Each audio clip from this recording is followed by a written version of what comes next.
Vous aimez la télévision aussi, pas tellement. J'ai commencé un jour parce qu'il y avait le mariage de la... Qual seria a conexão que nos liga a Pablo Picasso? Que mensagem ele nos deixou? Você conseguiria encontrar essa mensagem? Picasso, após ter ciência das atrocidades ocorridas na cidade de Guernica, revoltado pintou o quadro Guernica em muito pouco tempo. A obra foi para Picasso uma forma de protesto contra a Guerra Civil Espanhola e a ditadura franquista. O desejo do artista era despertar nas pessoas que apreciavam sua pintura o repúdio à guerra. Sou o professor Edson das Neves e vou ajudar a você a responder essa pergunta.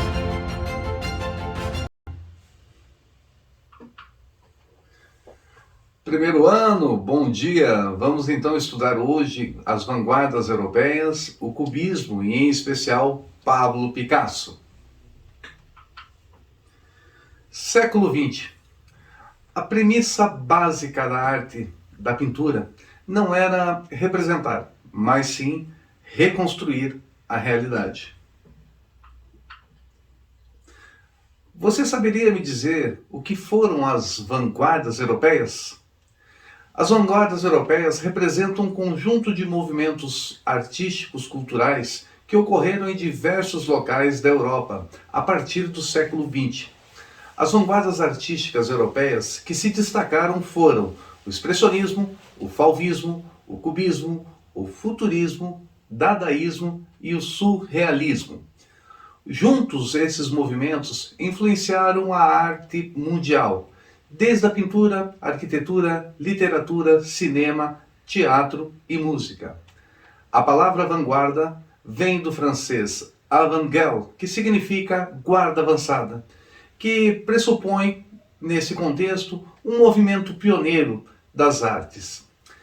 As vanguardas ultrapassaram os limites até então encontrados nas artes, propondo assim novas formas de atuação estética ao questionar os padrões impostos. Já no Brasil, elas influenciaram diretamente o movimento modernista, que teve início na Semana de Arte Moderna de 1922, que em fevereiro fez 100 anos. Vamos lá! O cubismo, que é o foco na nossa aula, inicia-se em 1908 e vai até 1914. É o resultado das experiências de Pablo Picasso e George Braque. O movimento esteve inicialmente ligado à pintura e teve seu princípio a valorização das formas geométricas. Já na literatura, caracteriza-se pela fragmentação da linguagem e geometrização das palavras, dispostas no papel de maneira aleatória a fim de conceber uma imagem. Bom, o movimento cubista tinha como característica quebrar os objetos em pedaços, que não eram propriamente ditos cubos, mas mostrar os vários ângulos do objeto em um mesmo plano. Temos o cubismo analítico. É oficialmente a primeira fase do cubismo, entre os anos de 1908 e 1912. Suas principais características são os planos entrelaçados, as formas geométricas e fragmentadas, o uso de uma paleta de tons neutros como preto, branco, cinza e o ocre, que tinha por finalidade de ocupar a atenção do observador com a estrutura e a densidade da obra. Já na segunda fase, nós temos o cubismo sintético.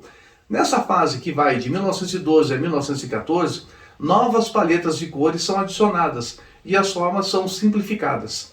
Citamos aqui novamente Picasso, Braque e Juan Gris, entre outros artistas que passaram a explorar materiais não artísticos como signos abstratos, surgindo a técnica de colagem, a fim de trazer diferentes texturas aos quadros, colando madeira, areia, couro e assim. Vamos lá. Vamos falar um pouquinho agora sobre Pablo Picasso. Nasceu em Málaga, na região de Andaluzia, na Espanha, no dia 25 de outubro de 1881.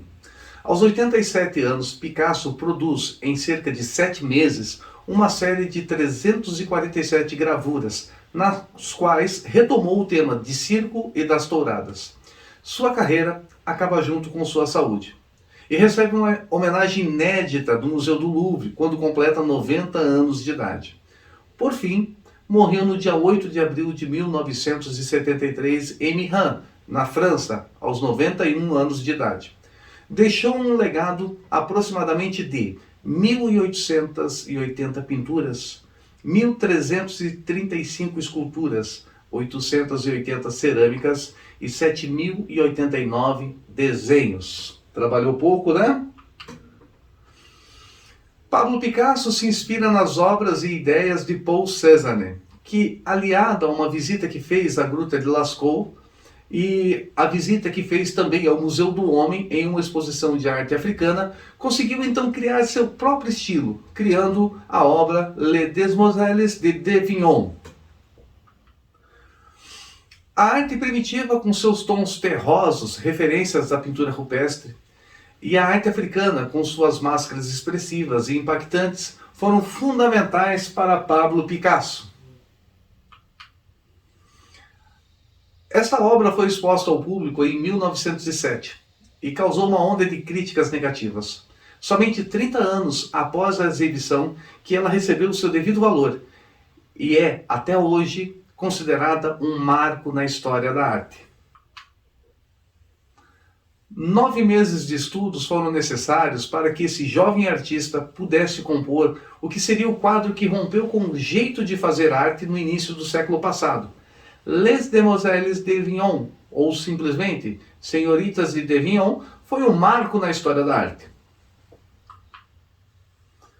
As formas das mulheres representadas não são curvas, são retas e geometrizadas. As cores escolhidas, os tons terrosos que tanto chamaram a atenção de Picasso na visita à Gruta de Lascaux. O rosto das mulheres, que são claras influências das máscaras africanas. Guernica, essa grande obra de Pablo Picasso, retrata um pequeno vilarejo basco ao norte da Espanha que foi bombardeado pela Alemanha como exercício preparatório para a guerra por mais de 3 horas. Em 27 de abril de 1937. Esse ataque repentino matou cerca de 1.600 civis e deixou o vilarejo em chamas por 3 dias. Na composição exibida, uma cena de guerra em que os corpos aparecem fragmentados e com expressão de horror. Uma obra anti-guerra. Aqui nós temos o jornal Correio da Manhã, do estado do Rio de Janeiro, que retrata no dia 28 de abril de 1937 a notícia do bombardeio ao vilarejo de Guernica. Um recorte ampliado da notícia registra que mais de 1.000 bombas aéreas reduzem a escombros a cidade de Guernica.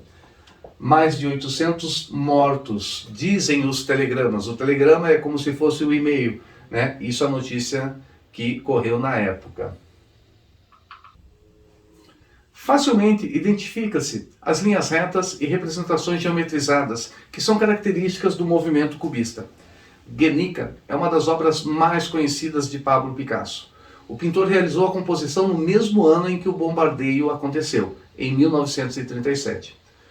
No vídeo de introdução da aula, fiz uma pergunta a vocês. Qual seria a conexão de Pablo Picasso com os dias atuais? Qual seria a mensagem que Pablo Picasso quis passar pintando essa obra?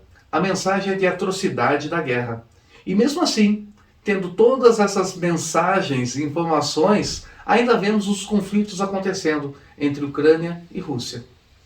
Observe-se aqui um homem de braços abertos. O que Picasso queria dizer? Qual era a sua referência?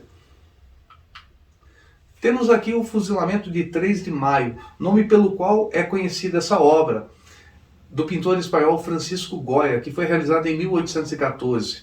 É do período neoclássico, que se encontra hoje no Museu do Prado. Destacamos o personagem do fuzilamento. A representação do acontecimento, que se conhece como Levante de 3 de maio, ocorrido no ano de 1808, após Napoleão invadir a Espanha e a Casa Real passa a seguir as suas ordens. Fica evidente aí a referência de Picasso com a obra de Francisco Goya. Continuando em Guernica, temos aqui uma mulher com seu filho no colo. Mais uma forte referência que Picasso traz, só que dessa vez do período renascentista, por Michelangelo. Temos aqui Pietà, Maria com Jesus em seu colo, morto. Agora vamos falar do trabalho que vocês terão que fazer. O trabalho é identificar os elementos que ainda encontramos na obra de Pablo Picasso, assim como o touro com feições humanas, o cavalo, a luz de uma vela, mas deixei em destaque aqui um fragmento para que vocês possam analisar. Um braço segurando um punhal quebrado e no segundo plano desse recorte, uma flor, sendo o foco central do nosso trabalho esses dois elementos. O que Pablo quer nos dizer? Temos uma semana para realizar esse trabalho, ou seja, para a nossa próxima aula. Deixei aqui para vocês um vídeo para que vocês possam assistir. É um vídeo, uma montagem em 3D de Guernica. Assim será possível identificar com mais clareza os detalhes da obra para que a análise de vocês seja melhor. Nesse link você terá acesso a um Google Forms. Nesse Forms você poderá enviar seu trabalho para o professor, aqui nesse botão abaixo. Você poderá enviar o seu arquivo para correção da seguinte forma: fotografei o caderno, ou um arquivo digital do bloco de notas, ou um arquivo do Word, tranquilo. Você anexa o arquivo aqui e envia para o professor. Ok? O conteúdo dessa aula estará disponível no site do professor, no link aqui acima. O PowerPoint utilizado nessa aula vai estar disponível para vocês, assim como o vídeo dessa aula estará disponível também. E aonde você também vai encontrar o link do Google Forms. Agradeço desde já a presença de vocês, boa semana a todos e até mais.